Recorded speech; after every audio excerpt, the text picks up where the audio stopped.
Field jazzed Dexter Gordon with one of the best renditions of that song, in my opinion anyway, Star Eyes. If you were able to hold still while listening to it, that's a feat. I'm always swaying in my chair whenever There's a that Canadian tune comes flag on. on that one. Andromeda to Ray hanging with you, and Sirius XM wants to send you and a friend to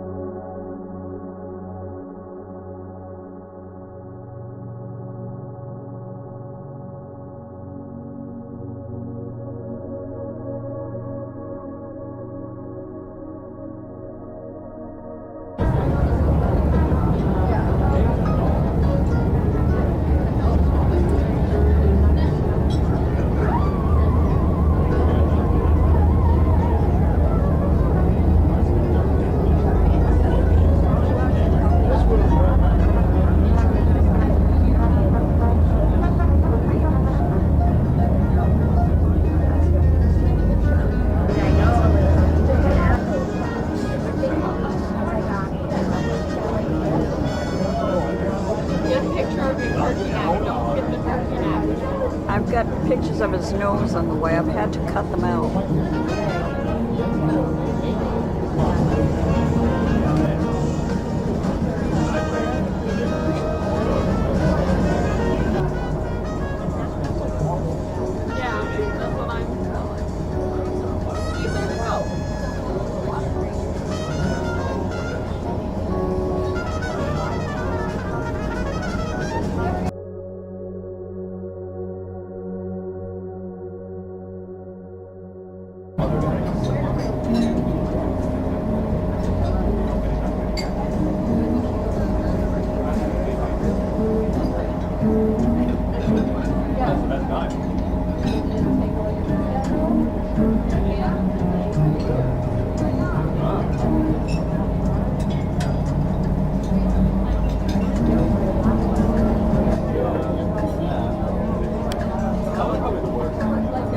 British that if they could control these forts, they would have control of Lake Champlain, thereby cutting off the colonies from the rest of the country.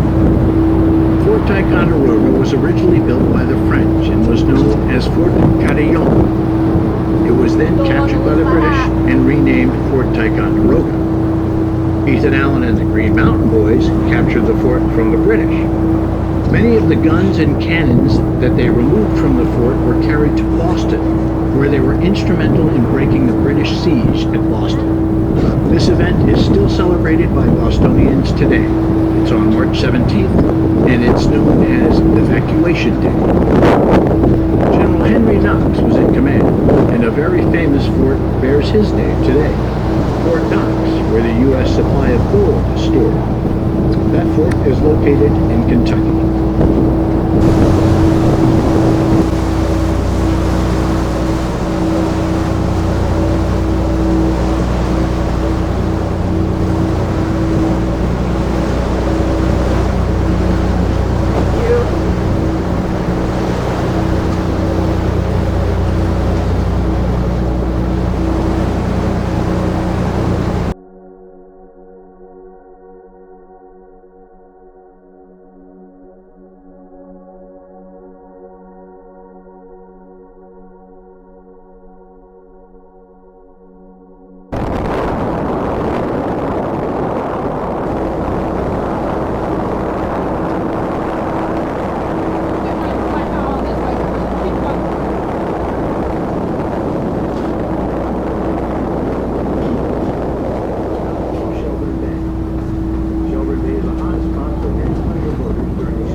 70 acres for you to enjoy in the park, and most of the park is a network of walking paths.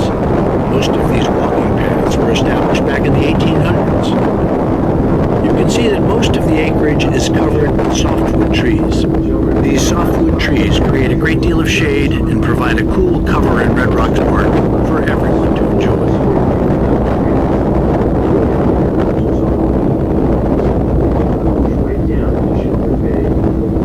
If you look at the park now, you can see where it gets its name, from the red striations in the rock.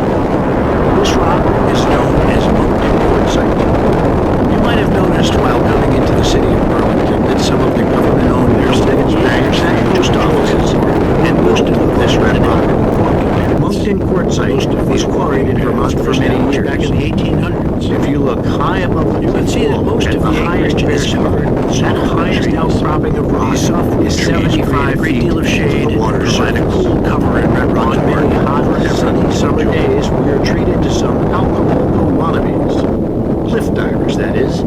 These cliff divers don't have to fear hitting bottom. If you look right up next to the rocks, the water is 60 feet deep. I should also mention that on hot days, we see many moons at Red Rocks. You might have noticed while coming into the city of Burlington that some of the government-owned buildings, banks, and post offices were built of this red rock. Moncton Quartzite was quarried in Vermont for many years. If you look high above the cliff wall at the highest bare spot, that highest outcropping of rock is 75 feet to the water's surface. On many hot, sunny summer days, we are treated to some Acapulco wannabes. Cliff divers, that is. These cliff divers don't have to fear hitting bottom. Right up next to the rocks, the water is 60 feet deep. I should also mention that on hot days, we see many moons at Red Rocks.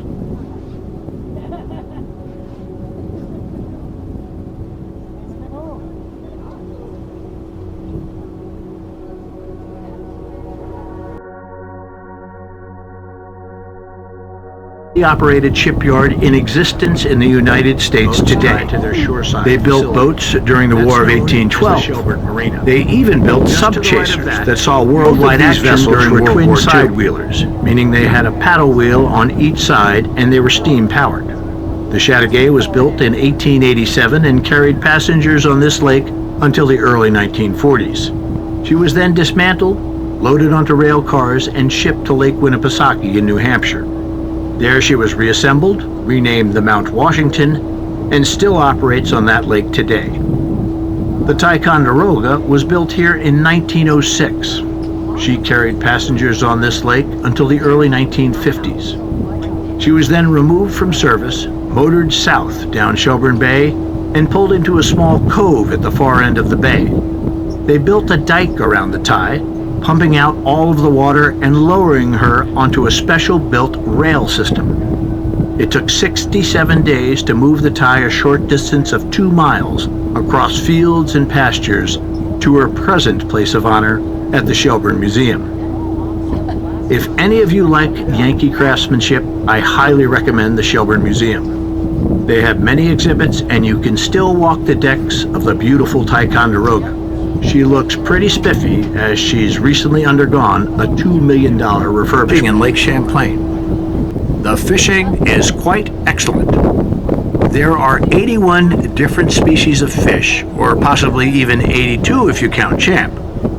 A few of the more popular varieties for the fishermen are Atlantic landlocked salmon, northern pike, walleyed pike, perch, pickerel, steelhead, lake trout, bull and channel catfish, and a fair number of large and smallmouth bass, particularly the smallmouth variety.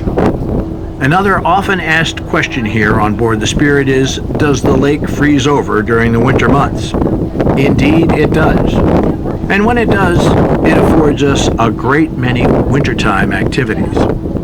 Just a few examples of these are ice skating, ice boat racing, stormboarding, snowmobiling, and probably the most popular, ice fishing.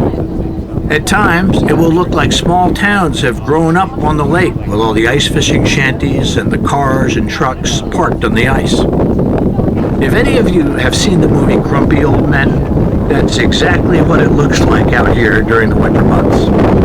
I will warn you, though, that should you choose to drive out on the frozen surface of the lake, as soon as you leave the shoreline, your insurance policy is void.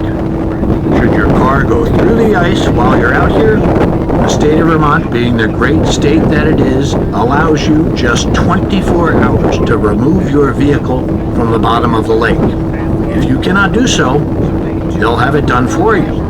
If you can't pay the hefty fee, they have a good remedy for that also. They'll just take your driver's license.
My interest in it was not like how cool is your job, how much you did. It was like what you liked about it. So then you had to lie about what you liked about it. Which was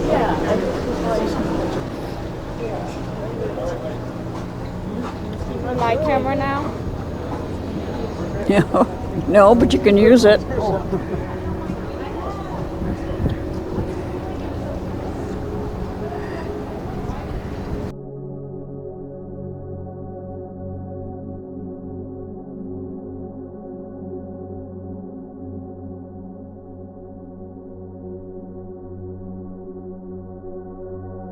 Lunch here and the ducks kept